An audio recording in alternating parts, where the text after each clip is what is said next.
ಇದೆ ನೋಡಿ, ಹಾಗೆ ಹೊರಟ್ಬಿಟ್ರಲ್ಲ. ಹೋಗ್ಲಿ, ನಿಮ್ಗೆ ಟೀ ಕಾಫಿ ಕುಡಿಯೋ ಅಭ್ಯಾಸ ಏನಾದರೂ ಇದೆಯಾ? ಕುಡಿತೀನಿ.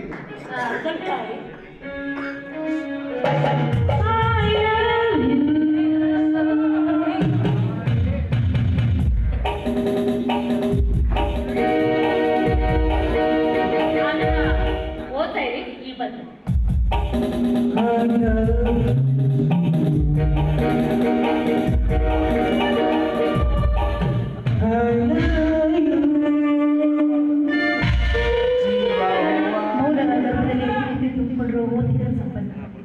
ಓಲಿಯನ್ನು ಮನಸ್ಸಾಗಿ ಹೊರಡಾಗಿಲ್ಲ ನಿಮ್ಮ ರೂಪ ಸೌಂದರ್ಯ, ಮರುಗುತ್ತಿದ್ದೇನೆ ನಿಮ್ಮ ಸ್ಥಿತಿ ಸ್ವಭಾವಗಳಿಗೆ.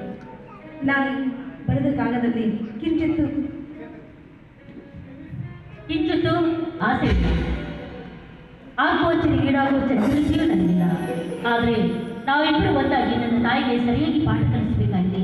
ಅದಕ್ಕಾಗಿ ನಿಮ್ಮನ್ನು ಕೇಳ ಬಯಸುತ್ತೇನೆ. ಇಂತಿ ನಿಮ್ಮ ಪ್ರೀತಿಯ ಗೀತಾ.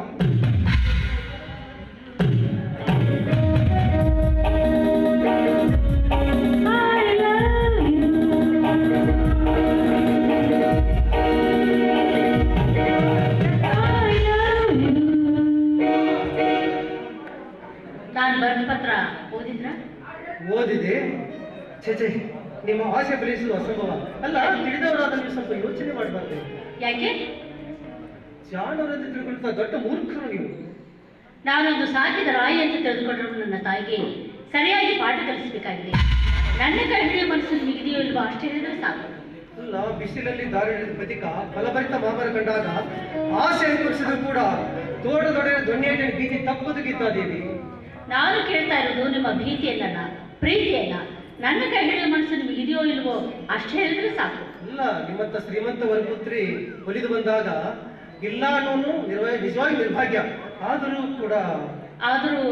ಮತ್ತೇನು? ಅಲ್ಲ, ನೀವು ನನ್ನ ಕೈ ಹಿಡಿಸಬೇಕಾಗಿರಬಲ್ಲಿರ. ನಿಮ್ಮನ್ನು ಹೊರಹಾಕಿ ಕಾಪಾಡೋ ಶಕ್ತಿ ನನಗಿದೆ. ಇದನ್ನು ನಾವು ಸ್ವಲ್ಪ ಯೋಚನೆ ಮಾಡಬೇಕು. ನಾನು ಯೋಚನೆ ಮಾಡಿ ನಿರ್ಧಾರಕ್ಕೆ ಬಂದಿದ್ದೇನೆ. ನಾನು ನನ್ನ ತಂದೆಗೆ ಒಬ್ಬಳೇ ಮಗಳು. ಆದರೂ ಶ್ರೀಮಂತರಾದ ನನ್ನ ತಂದೆ ಮಗಳನ್ನು ಬರಿಗೆಯಿಂದ ಕಳಿಸೋದಿಲ್ಲ ಎಂಬ ನಂಬಿಕೆ ನನಗಿದೆ. ಮುಳುಗಿದ ತಕ್ಷಣ ಮುತ್ತರತ್ನ ಸಿಗುತ್ತದೆ ಅಂತ ಸಮುದ್ರಕ್ಕೆ ಹಾರಿದ್ರೆ ತಳ ಮುಟ್ಟುವಲ್ಲಿ ಪ್ರಾಣ ಹೊಂದಬಹುದು. ಮುಂದೆ ಕಬ್ಬಿಣ ತೋಟ ಇದೆ, ಬಾಯಿ ಆಗುತ್ತದೆ ಎಂದು ಈಗಲೇ ಬೇವತ್ತಿಂದ ಯೋಚನೆ ಮಾಡಬಾರದು ಗೀತಾದೇವಿ. ನೋಡಿ, ನೀವೇನೇನೋ ಹೇಳಿ ನನ್ನ ಹೆದರಿಸೋ ಪ್ರಯತ್ನ ಮಾಡಬೇಡಿ. ನನ್ನ ಕೈ ಹಿಡಿಯೋ ಮನಸ್ಸು ನಿಮಗಿದೆಯೋ ಇಲ್ವೋ ಅಷ್ಟೇ ಹೇಳಿದ್ರೆ ಸಾಕು.